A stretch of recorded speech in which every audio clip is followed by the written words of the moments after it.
예. 또 흐름을 보면서 이걸 또 어떻게 나름대로 또 뭐 제 개인도 그렇고 예. 유튜브를 보는 많은 그 뭐 국민들도 좀 실체를 아시고 뭐 또 당원들 같은 경우는 뭐 표를 행사해야 되지 않나 이런 그런 그 생각을 갖고 있습니다. 예. 그래서 이제 최근에 보면은 뭐 오세훈이도 그렇고 황교안 씨도 그렇고 전부 이제 그 탄핵에 대한 거는 그 기정사실화하고 묻고 가자는 식으로 그리고서 미래를 자꾸 주장한단 말이에요. 그래서 우리가 미래로 나아가기 위해서는 그 과거에 대한 잘못된 부분을 바로 잡아야 돼요. 그래야 미래가 가는 거지. 과거는 무조건 묻어버리고 미래로 가자. 그건 굉장히 그 궤변입니다. 그래서 제가 또 왜 이제 6.25를 꺼냈냐면은 저는 큰 틀에서 보면은 6.25의 어떤 그 결과 참사나 이 탄핵에 대한 참사나 저는 뭐 다를 바가 없다고 봐요. 대한민국의 어떤 그 굉장히 어떤 국가적 재앙이라고 할 정도로 저는 그 두 가지 사건은 근대사에 엄청난 저는 그 영향을 미쳤다 이렇게 보는 거예요. 그래서 특히 더더구나 제가 6.25에 대해서 이제 그 언급하는 것은 최근에 어떤 그 이 북한 핵 관련해 가지고 현 종북 주사파 정권이 어떤 그 추진하고 있는 여러 가지 친북적 행태, 소위 자유 대한민국의 흔적을 지우려고 하는 저는 그런 그 의도도 상당히 내포되어 있다는 하는 것을 바로 우리가 좀 알아야 된다. 뭐 그런 차원에서 특히 어떤 젊은 층도 그렇고 뭐 대부분 여성들 같은 경우도 뭐 과거 역사처럼 단순하게 생각해 버린단 말이에요. 예.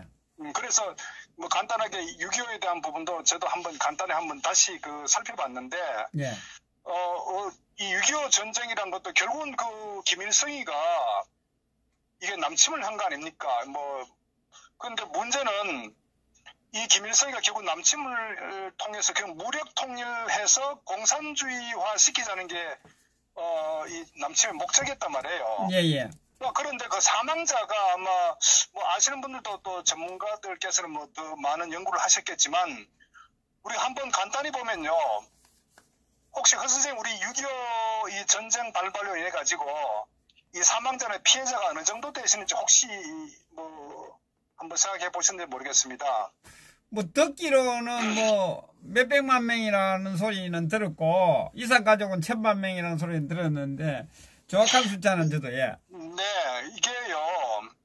군인들이 약 300만이 그러니까 전쟁에 관련된 그 대한민국 국군, 예. 또 북한 괴뢰군, 또 유엔, 또 중공군 해가지고 전체가 한 300만 명이 사망, 실종, 부상당했거든요. 300만 명이. 네, 예. 그리고 민간인 같은 경우는 이 대한민국의 어떤 민간인 같은 경우 약 100만 명이 사망, 그 다음에 뭐 행방불명, 납치 등등 그 중에서 특히 또 이거 학살이 13만 명이 학살당했어요. 13만이. 그래서 학살당했다는 얘기는 이거 굉장히 이 공산 집단의 어떤 잔악성을 그대로 나타낸다 이렇게 우리가 봐야 됩니다. 네. 그리고 북한도 결국은 저들도 약 한 100만 명이 결국은 그 사망 실종의 그 정도 규모가 돼요.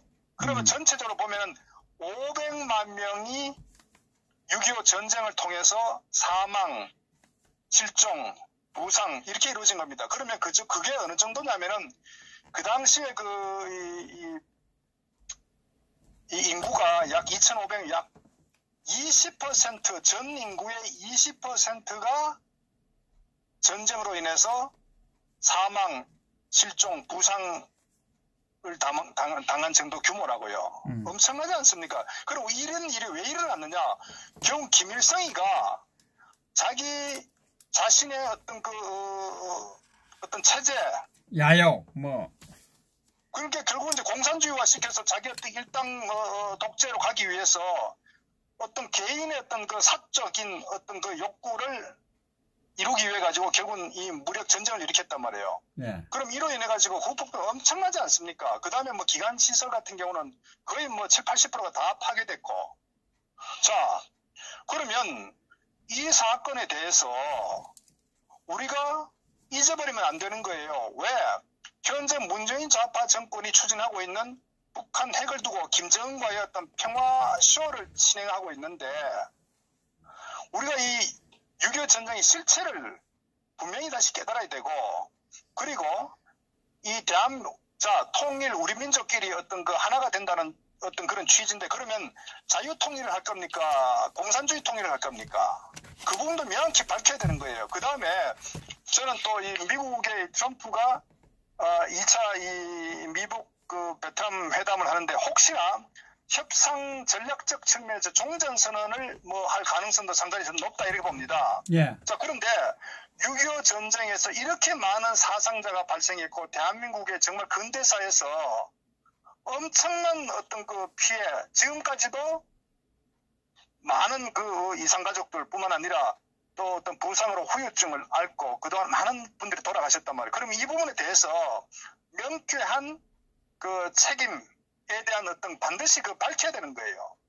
그리고 종전선언을 한다면 이 부분에 대해서 명확하게 북한 김정은 괴뢰 집단에 저는 반드시 어떤 그 선명한 어떤 거기에다 입장이 표명돼야 된다.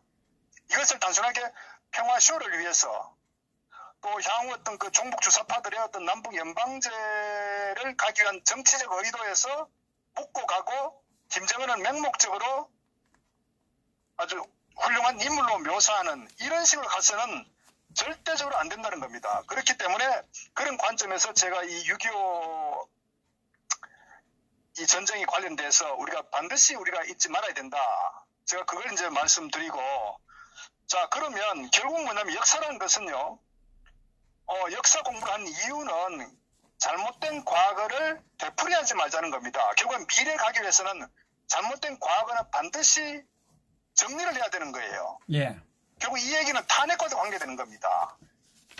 그래서 제가 이 6.25 전쟁의 어떤 그 참상, 또 어떤 그 배경, 이런 부분에 대해서 절대 잊지 말아야 된다. 이것은 결국은 앞으로 한반도에 전개되는 이런 여러 가지 그 비핵화 관련 또는 한반도 어떤 그 정치적인 상황과 맞물려 있기 때문에 우리 국민들, 젊은 친구들은 반드시 잊지 말아야 한다. 그것을 제가 한번 다시 좀 일깨우기 위해서 이걸 이제 말씀을.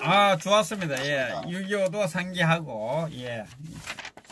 자, 그러면 그 기획 탄핵이라는 의무도 그렇습니다. 우리가 뭐 이미 그 예상도 많이 하고 충분히 어떤 그 정황적 상황을 보고서도 우리가 판단할 수 있는데 그렇지만은 또 최근에 이 박지원이가 김무성과의 어떤 그런 이 탄핵을 이루기 위한 일종의 음모죠. 예. 어때 뭐 그 이제 내란에서는 뭐 주라는 음모다 이렇게 보는 거예요. 그래서 결국 이게 그 박지원이가 탄핵하기 위해서 결국은 이 20명의 어떤 그 숫자가 필요하다는 부분에 대해서 결국 이제 김무성이가 40명이 준비되어 있다. 이거 결국은 어쨌거나 김무성인데 박지원 둘 중에 하나가 결국은 뭐 명확한 서로 합의해서 결국 이 부분이 이제 공개된 거 아닙니까? 박지원 본인 스스로 입으로. 예. 또 당연히 또 우리가 그렇게 알고 있죠. 예. 그러나 이 당사자의 직접적 언급으로 인해서 이게 이제 명확하게 드러난 거예요. 이것은 결국 내란이거든요. 더더구나 이것은 소위 적과 내통한 내란이거든요. 예. 그렇기 때문에 결국 이 사건도 왜 일어났느냐 하는 부분도 뭐 우리가 알다시피 이 좌파 정권은 호시탐탐 김대중 때부터 어떻게 보면 조금 말씀드렸다 6.25 전쟁 이후에 이 대한민국의 남한의 많은 간첩 세력들이 항상 뿌리내리고 있었고 또 북한은 또 이 대한민국을 적화시키기 위해서 그게 무력 적화든 아니면은 이념적으로 적화든 간에 예. 결국 대한민국 간첩을 많이 보냈지 않습니까? 그리고 북한의 김정일 같은 경우도 결국 하얼 폭발 사건부터 얼마나 많은 도발을 해왔습니까? 그것이 결국 북한의 끊임없는 도발의 연장선상이거든요. 저들의 목적은 1%도 변함이 없었다는 거 아닙니까? 자, 그런 연장선상에서 이 좌파 세력들은 호시탐탐 이 보수 우파 정권, 합법적 민주주의 정권을 무너뜨리기 위해서 결국은 계속적으로 남한 사회를 분열시키고 책동했다는 거 아닙니까? 어떤 의미에서 보면은 5.18 사건 같은 경우도 저는 개인적으로 김대중의 내란 음모 사건의 연장선상이다 그래 보는 거예요. 그런데 그것이 오늘날 김영삼 전 대통령이 이제 그 소위 문민정부가 집권하면서 결국 민주화라는 입장에서는 김영삼 씨나 김대중이나 한 배를 타고 있는 거예요. 민주화는. 그래서 결국은 이 5.18 저는 그 광주 폭동 사건을 결국 민주화라는 이름으로 일종의 이제 이 사건의 실체와 달리 정치적으로 저는 그거를 완전히 자기들 입맛에 맞도록 저는 어떤 규정을 했다 이렇게 보는 거예요. 그래서 거기에 엄청난 예산이 투입되면서 결국 법적으로 완전히 정리했다 이런 논리를 지금까지 피고 있는데 저는 그 부분에 대해서는 진행 중이다. 그거는 일방적인 정치적 배경에 의해서 저는 법적으로 소위 이 5.18 이 사건에 대해서 저는 민주화라고 그런 항쟁이라고 표현하지만은 그러나 그 부분에 대해서는 전체 국민들 역사적 관점에서는 저는 재평가가 일어나야 된다. 민주화가 어떻게 무력폭동, 무기고를 전부 다 습격하고 어떤 여러 가지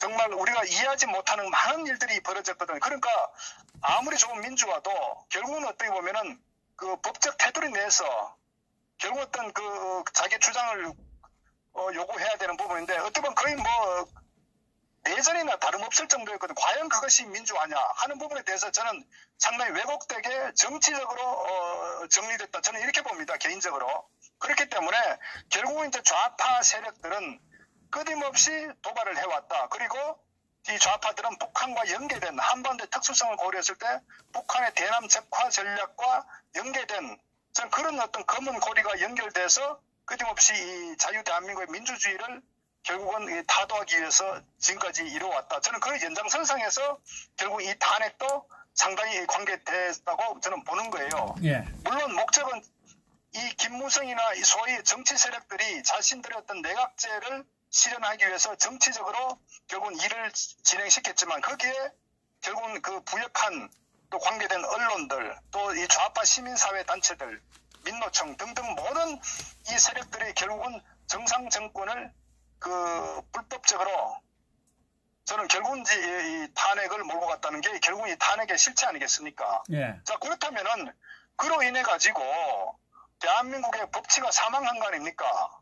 결국은 이 소위 우파 세력 내에서도 기득권의 어떤 유지, 소위 말해서 이 내각제를 통해서 자신들의 정치적 권력을 지속하겠다는 이런 기득권의 어떤 굉장히 심각한 문제점. 그다음 검찰 같은 경우도 결국은 검찰도 정치검찰, 소위 말해서 결국은 여러 가지 정치권과 연계된 이 정치검찰들의 어떤 그런 굉장히 탈법적인 수사, 그리고 헌법재판소 같은 경우도 결국은 정치화돼 가지고 소위 첩불에 겁이 나서 기본적인 법적 어떤 그런 기준도 무시하면서 말도 안 되는 8대 0이라는 결국은 이런 법관들도 반드시 단죄를 저는 받아야 된다. 그리고 받을 것이라고 봅니다. 저들의 행위에 대해서. 예. 그리고 특검 같은 경우도 철저하게 정치화된 박영수 같은 경우도 철저히 정치화된 이미 결과를 예단하고 결과에 맞춰서 기획 수사한 그런 흔적들이 반드시 저는 밝혀질 것이다. 이렇게 보는 거예요. 결국은 이를 통해서 대한민국의 법치는 사망했고 소위 민주주의도 죽은 거죠. 소위 말해서 민주주의가 아니라 인민민주주의 만여 사장을 통한 결국은 이 탄핵이 이루어졌다. 이것이 결국은 지난 2년 전에 발생됐던 이 탄핵의 이 상황이었단 말이에요. 자, 그런데 결국은 그로 통해 가지고 저는 이제 이 부분 자체는 한마디로 정리하면은 내란 음모 사건이다. 저는 이렇게 보는 거예요. 그래서 이 부분에 대해서 향후에 정권이 바뀌든 어떤 상황이 전개됐을 때 반드시 실체를 밝히고 여기에 관련된 세력들은 반드시 단죄해야 된다. 저는 사법적 단죄도 물론이고 역사적 어떤 단죄도 반드시 이루어져야 된다. 저는 그렇게 보고 이 부분에 대해서 반드시 두고 어떤 기록에 남겨가지고 후대에 이런 기회주의 세력들이 대한민국을 결국은 몰락시키는데 어떤 기여를 했는지 저는 후대 자손만대로 저는 결국은 좋은 글씨로 남게 해야 된다. 저는 그렇게 생각합니다. 그래야 두 번 다시 이러한 배반의 어떤 역사가 되풀이되지 않을 것이다. 저는 그래 보고요. 자, 문제는 이 탄핵 자체도 굉장히 문제가 있었지만 결국은 그 더 중요한 것은 후폭풍, 소위 말해서 이 주사파 정부가 들어서는데 결국은 이 세력들의 잘못된 행위로 인해서 주사파 정권이 들어섰는데 결국 이 주사파 정권이 지난 2년간 한 행위가 뭡니까? 국가 파괴 행위라고요. 정상적으로 우리가 정리하자면은. 그러니까 안보나 국방은 완전 파괴됐죠. 그러니까 저들은 이 북한 이 주적과 합의해서 일종의 어떤 그 국방을 무력화시킨, 안보를 무력화시킨 여적 행위를 한 거 아니겠습니까? 예. 그 다음에 외교가 완전히 파탄됐지 않습니까? 그래서 결국은 현재 심각한 그 한일 관계의 외교 완전 최악의 상태로 지금 빠져들었다는 거 아닙니까? 물론 한미 관계도 심각하지만 오히려 한일 관계가 완전히 지금 거의 우리가 상상할 수 없을 정도의 심각한 상황으로 지금 접어들고 있다. 그래서 앞으로 이런 상황이 됐을 때 경제적인 어려움, 소위 말해서 IMF 같은 상황이 전개됐을 때 일본으로부터 우리가 어떤 그 여러 가지 경제적인 어떤 그 엄청난 피해를 볼 수도 있다. 결국은 이 군사적인 어떤 그 이 한미일 삼각 동맹을 통해서 결국은 이 동북아의 이 북한 괴뢰 정권을 어떻게 우리가 제어할 거냐 하는 굉장히 중요한 전략적 측면과 저는 뭐 또 외교 정책적 측면도 중요한데 결국 이 부분이 완전히 고리가 끊겨 나가는 그런 최악의 외교 파탄이 지금 이루어진 거란 말이에요. 불과 2년 만에. 그리고 경제 몰락 그렇지 않습니까? 결국은 노동자와 국가 중심의 어떤 경제 정책으로 인해 가지고 그리고 대기업을 적폐로 규정하고 결국 그 결과 대한민국 경제는 정말 IMF 때보다도 훨씬 심각한 상황으로 지금 그 침체 몰락으로 지금 접어들었다. 그래서 지금 이미 뭐 자영업 같은 경우는 뭐 120만 이상의 어떤 그런 뭐 폐업을 한다거나 뭐 직장 젊은 친구들은 아예 뭐 취업을 포기할 정도로. 근데 문제는 이 상황이 이제 점점 더 심각해진다는 겁니다. 아마 이 연말쯤 되면 현재 이 상황보다도 훨씬 더 심각해진다는 것을 알아야 되고 결국은 이 상황이 어떻게 이루어진 탄핵의 후폭풍이라는 얘기라고요. 결국은 이 탄핵을 일으킨 이 주동자들의 일으킨 범죄가 대한민국을 완전히 70년간 우리가 그 엄청나게 발전시켜온 대한민국의 위상, 경제적인 지위, 국민들의 어떤 그런 여러 가지 그 삶을 송두리째 앗아가버린 엄청난 근대사의 어떤 그 폐악적 행위였다. 저는 이렇게 보는 거예요. 그래서 이런 부분에 대해서 결국은 법적인 사법적 검찰도 정치화됐죠. 결국은 대한민국의 이 사법부도 2년 판사에 의해서 무조건 집어넣는, 구속시키는 이런 소위 대한민국의 법치가 무너져버린 이것이 오늘날 탄핵 후폭풍이라는 거 아닙니까? 응? 예. 결국은 이렇게 대한민국이 상상 못할 정도로 이렇게 망가졌는데 여기에 대한 책임을 물어야 되겠죠. 당연히 물어야 돼. 자, 그러면 그 다음에 또 얼마나 이게 또 큰 문제냐면 이게 그 핵과 김정은의 어떤 그 체제, 소위 비핵화 관계도 이게 엄청난 영향이 있습니다. 2016년도 9월 달에 북한이 5차 핵실험을 했습니다.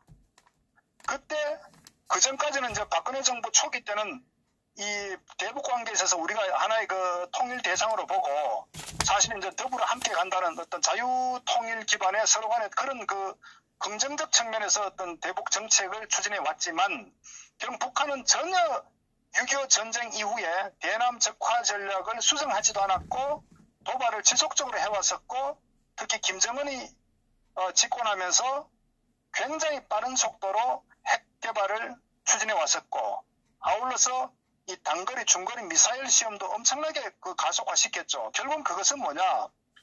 북한은 대남 적화 전략에 대한 그 의도를 전혀 수정하지 않았다. 이것이 결국은 드러난 것 아닙니까? 그렇기 때문에 결국은 2016년도 8월 15일 날 이 박 대통령의 어떤 그 8.15 그 경축사 그리고 통해서 북한 이 수뇌부를 제외한 나머지 국민들은 귀순을 허용하고 우리가 굉장히 이제 소위 말해서 북한 정권과 북한 주민을 구분해서 결국 북한 체제를 소위 이제 레짐 체인지 하겠다는 그런 정책과 전략으로 결국은 바꿨거든요. 2016년도 이 하반기 소위 말해서 여름 접어들면서 예. 결국은 만약에 박 대통령이 탄핵당하지 않고 특히 또 9월 초에 북한에 했던 그 5차 핵실험 이후에 미국과 국제사회는 엄청난 그 북한을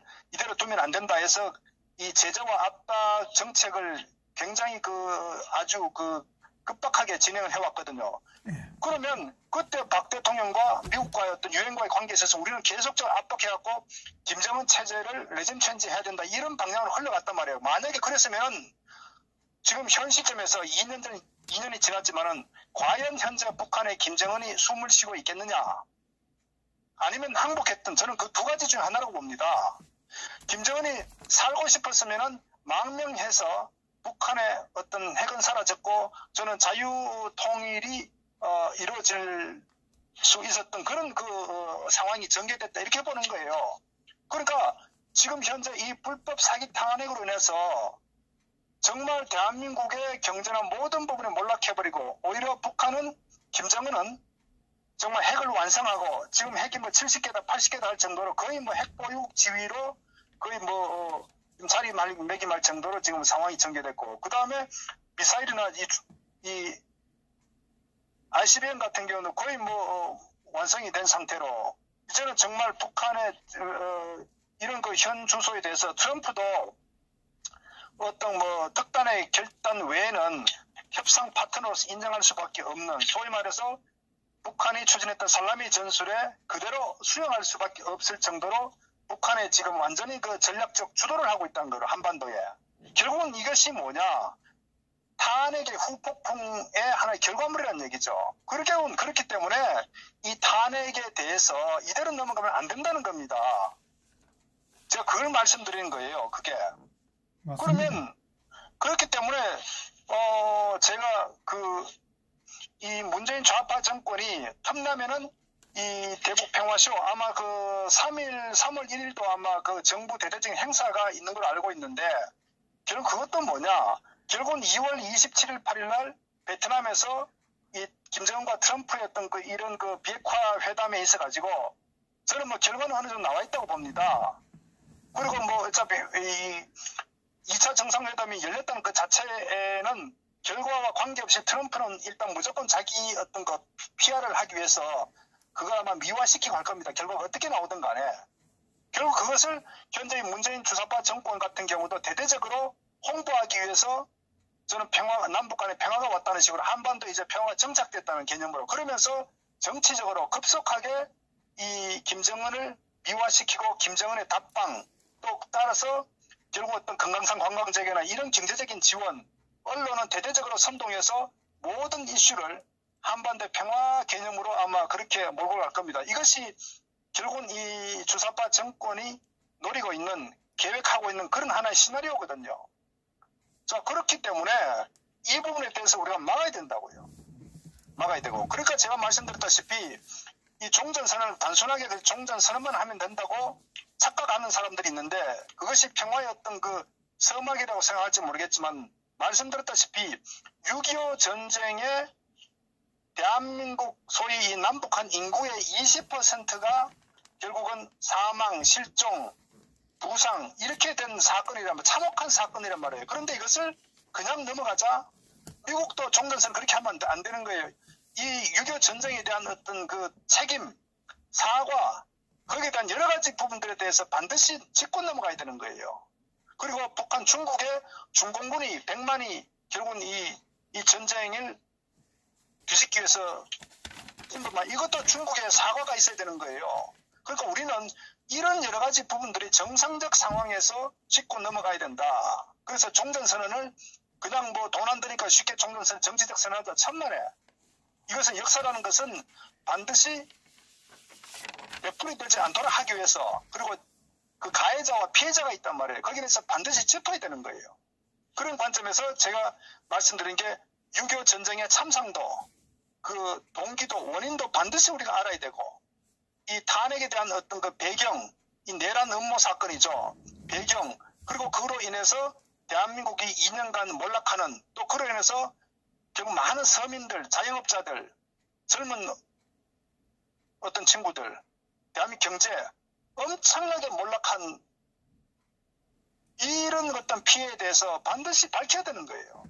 맞습니다. 그래서 제가 이 두 사건에 대해서는 절대 잊으면 안 된다. 만약에 이 두 사건을 6.25 전쟁을 잊자는 세력들이 있다. 그것은 북한의 간첩이다. 공산주의 추종 세력이라고 규정하지 않을 수밖에 없다. 그 다음에 이 기획 불법 사기 탄핵을 또한 잊고 가자. 이것도 저는 범죄자다. 이렇게 규정하는 겁니다. 맞습니다. 그리고 네, 그래서 이 사건 예. 그 정도로 제가 이 사기 탄핵에 그 가담을 한 사람들은 그 후손들에게도 어떤 뭐 공직에 발을 넣지 못하게 하는 그런 법안도 만들어야 될 것 같습니다. 제가 그 다음 제가 말씀드릴 부분에 그 주제 관련돼 있기 때문에 일단 요런 상황이 지금 현재 대한민국 벌어진 근대사에 정말 씻을 수 없는 하나의 그 대사건이다. 이제 이 부분이고요. 이 관련해 가지고 잠깐 물 한잔 하시고 예. 네네.